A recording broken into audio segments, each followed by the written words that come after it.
A baby's born. Wrap up a baby gift of $5,000, will ya? What? At Sophia's carefree tone, I couldn't help but exclaim aloud. It's been years since I've been in touch with Sophia, after what happened, and yet she wants to be celebrated? That's just crazy. When I told my husband Noah about this, let's both go and give a baby gift, he surprisingly said. Unbelievable. But Noah seemed to have a plan, so I ended up going with him to Sophia's house. A reunion with Sophia after such a long time, we greeted her with smiles and congratulations. Congratulations on your baby, Sophia. This is our gift for the baby. Noah, smiling, handed her a piece of paper. The moment she saw it, Sophia's face changed. What is this? Sophia turned pale.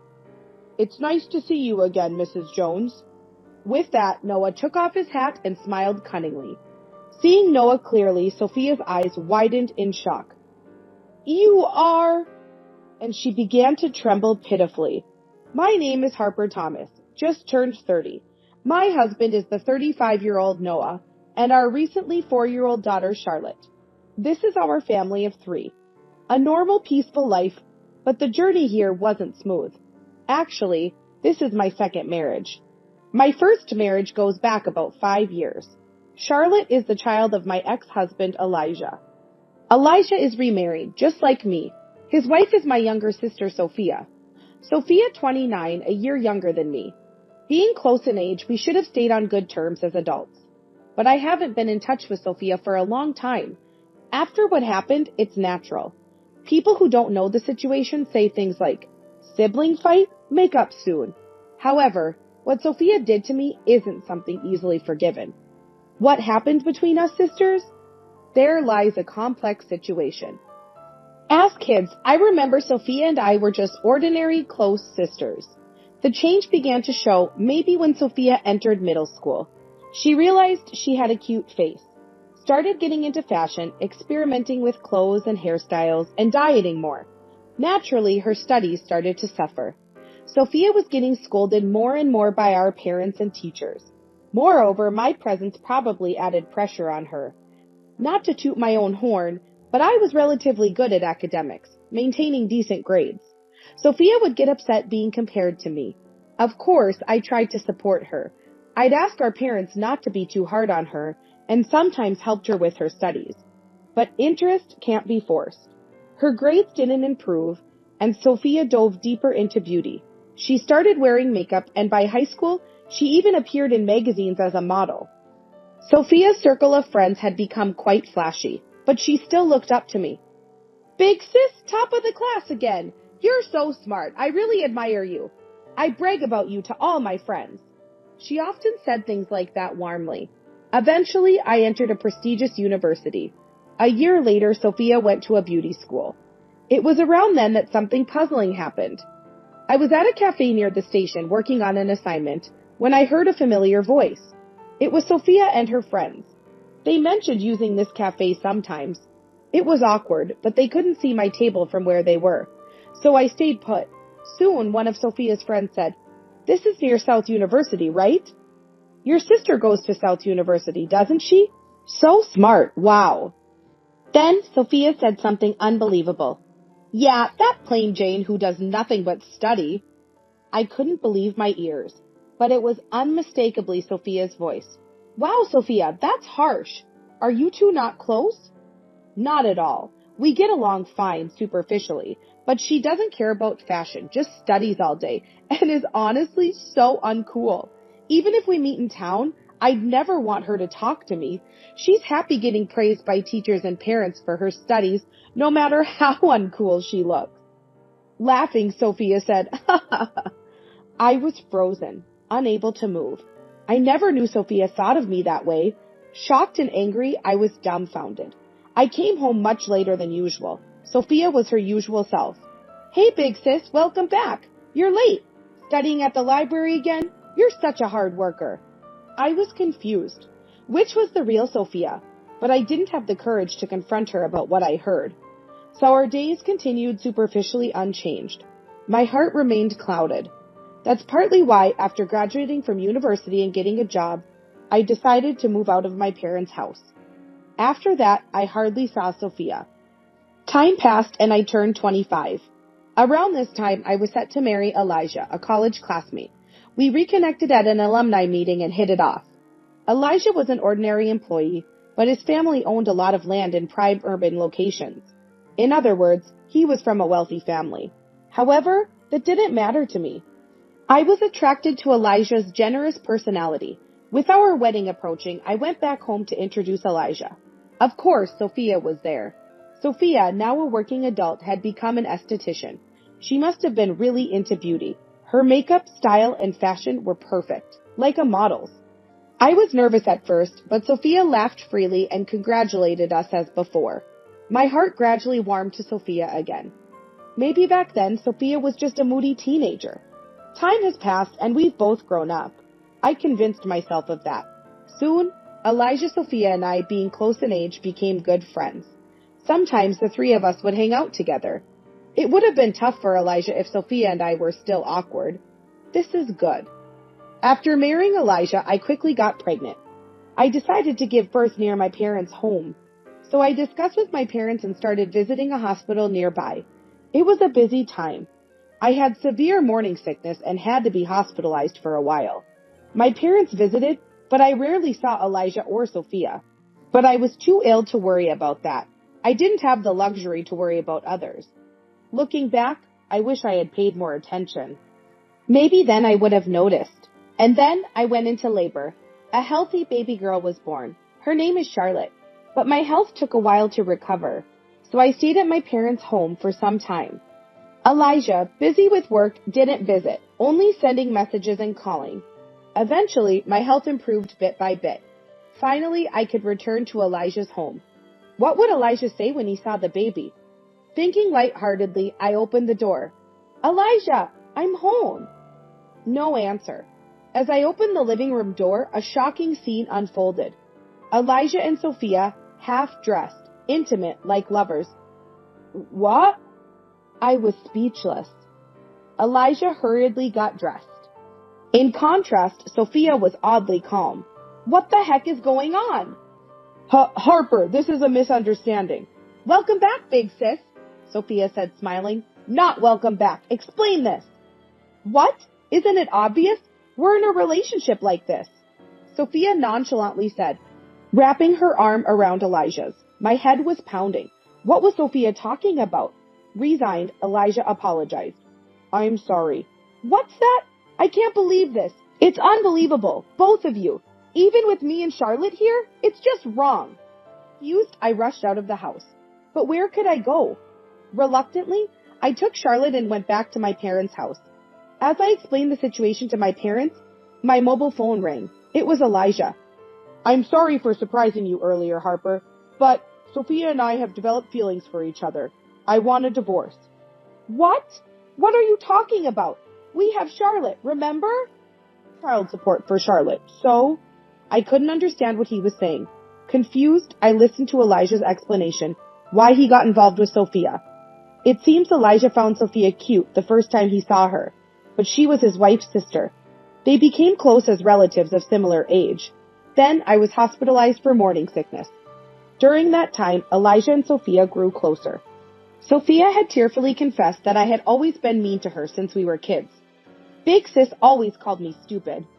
I never said such terrible things. It was clearly a lie by Sophia, but Elijah believed her story. His own complexes played a part in this. Elijah, coming from a wealthy family, had entered university through a large donation. In other words, it was an unfair admission. He hadn't gotten into the prestigious university on his merit. These complex feelings made him feel inferior to me, who entered through general admission. This background led Elijah to empathize with Sophia. He believed her story and became disappointed in me. You're smart and responsible, sure, but that doesn't mean you should belittle Sophia. I'm disappointed in you. Marrying such a mean-spirited woman was a mistake. What are you talking about? That's a lie by Sophia. Don't believe it. No, I'm not being fooled. I'll sign the divorce papers and send them to you. Wait a minute. Listen to me. My cries were in vain as the call ended. Unbelievable. He believed such lies. I was stunned. A few days later, overwhelmed by everything, I came down with a fever.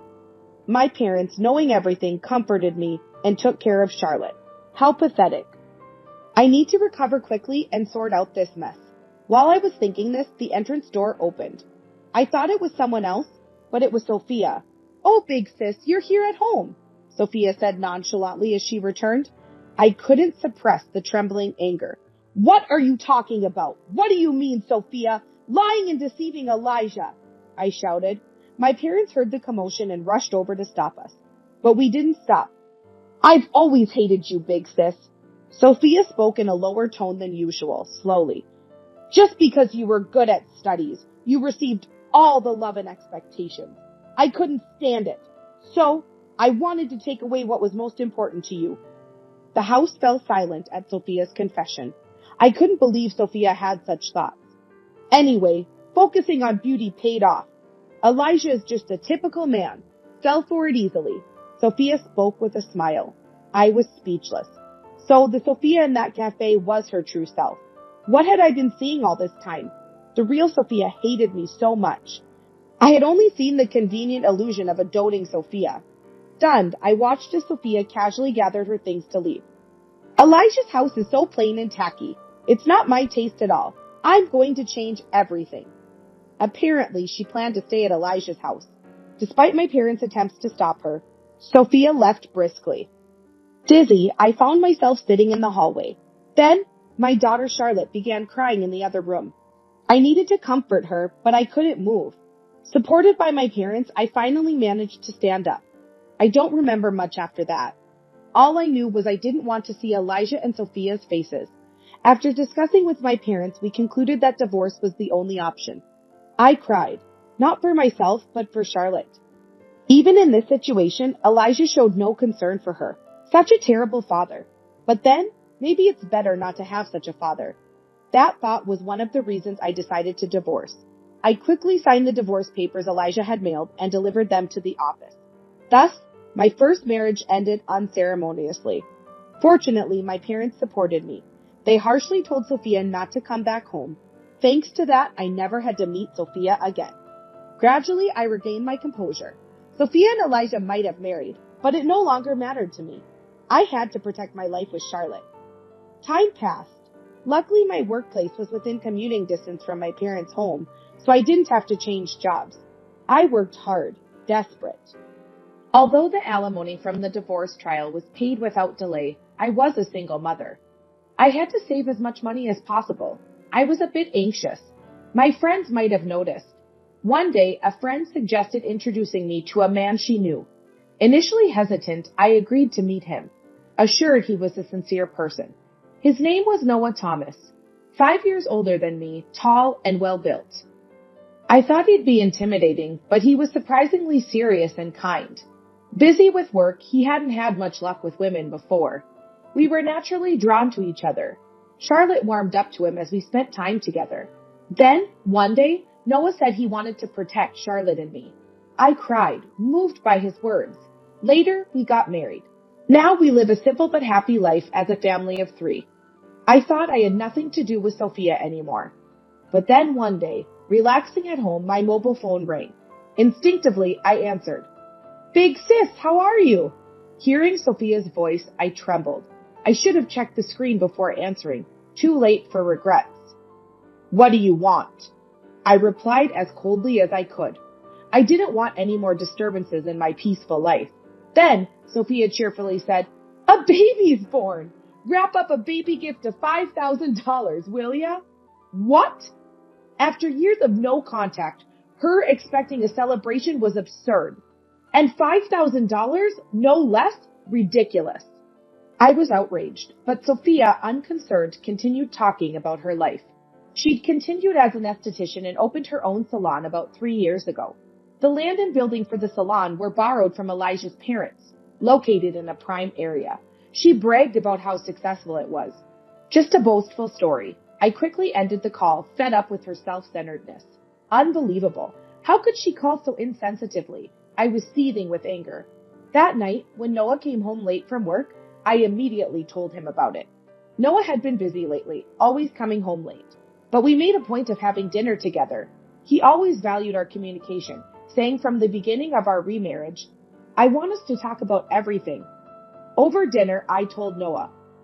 Elijah's sister called? She's running a beauty salon now? Seems like it. Her ex-husband was wealthy, so he probably helped with the funding.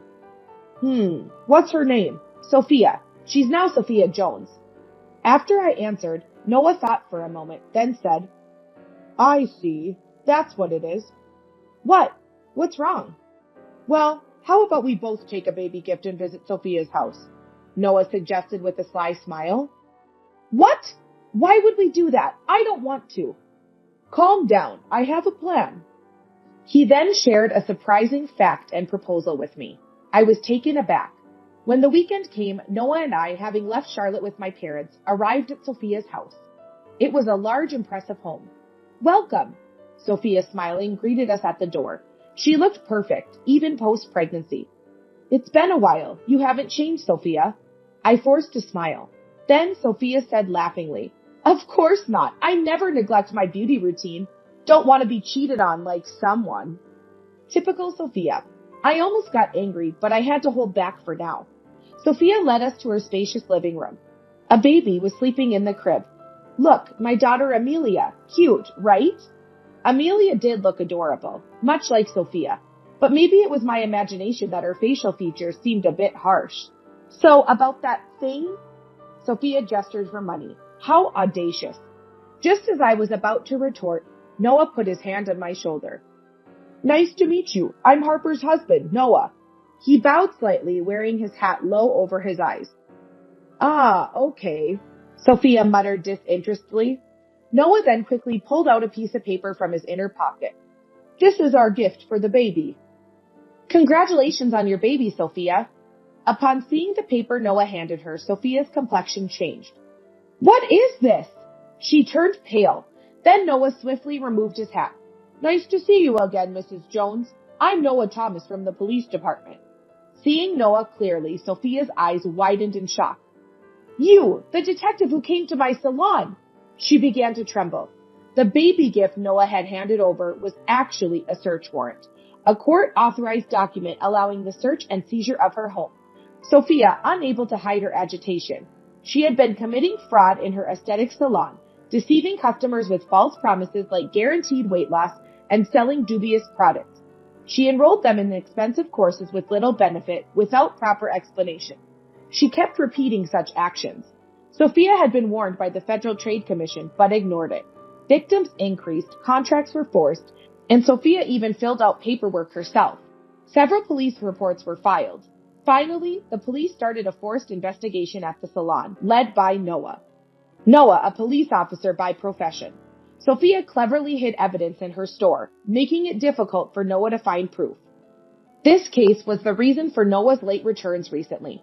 By chance, the investigation subject turned out to be my sister. Sophia's call about the baby gift provided an opportunity to visit her home. To avoid raising her suspicions, Noah decided to use the baby gift as a pretext.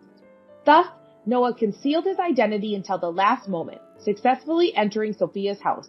Noah signaled with his radio. Simultaneously, several police officers who had been waiting outside entered.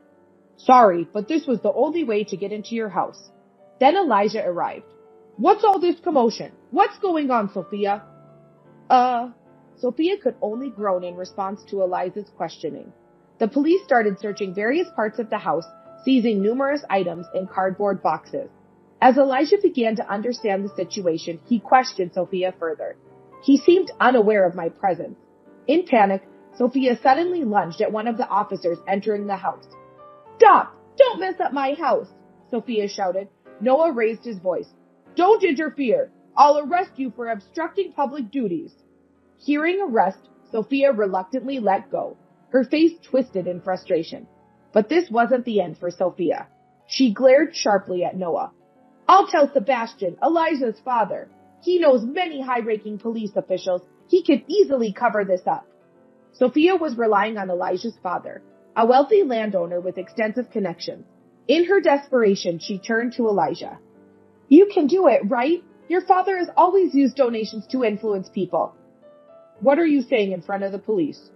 Elijah was flustered. Sophia, in her panic, lost the ability to think rationally. Noah spoke calmly. The Jones family, right? Old landowners. Sebastian Jones, Elijah's father, a former city council member and wealthy man. So, what about it? He's already been indicted for bribery in a corruption case. He's currently in custody. What? My father? Now it was Elijah's turn to panic. The Jones family was wealthy, but apparently involved in corruption. Elijah's fraudulent admission to university suggested a family habit of solving problems with money. Why is my father-in-law involved in this? I don't know. Sophia, were you committing fraud at your salon? Shut up. Now's not the time. Elijah and Sophia began arguing bitterly. Amidst the chaos, I quietly addressed Sophia. Isn't it time to give up? It's unbecoming. What did you say? You lied again. 4 years ago, you made up lies about me to Elijah, crushing my heart. And now, deceiving your clients for your own benefit? No matter how beautiful you are, your heart is ugly, the lowest of the low. What? Sophia opened her mouth to respond, but then a police officer's voice came from the back room. We found a work computer. Sophia bit her lip in frustration, likely knowing it contained incriminating evidence. Mrs. Jones, we'll discuss this in detail at the station. Please come with us. Sophia slumped in defeat, her face a picture of despair. It seemed she no longer had the energy to resist. Initially, Sophia denied the fraud charges at the station, but analysis of her computer's data uncovered evidence. She was arrested for fraud, extortion, and forgery.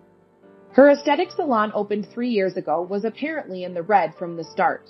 Her aggressive product promotions were desperate attempts to secure sales, but she didn't want anyone to know about her worsening financial situation.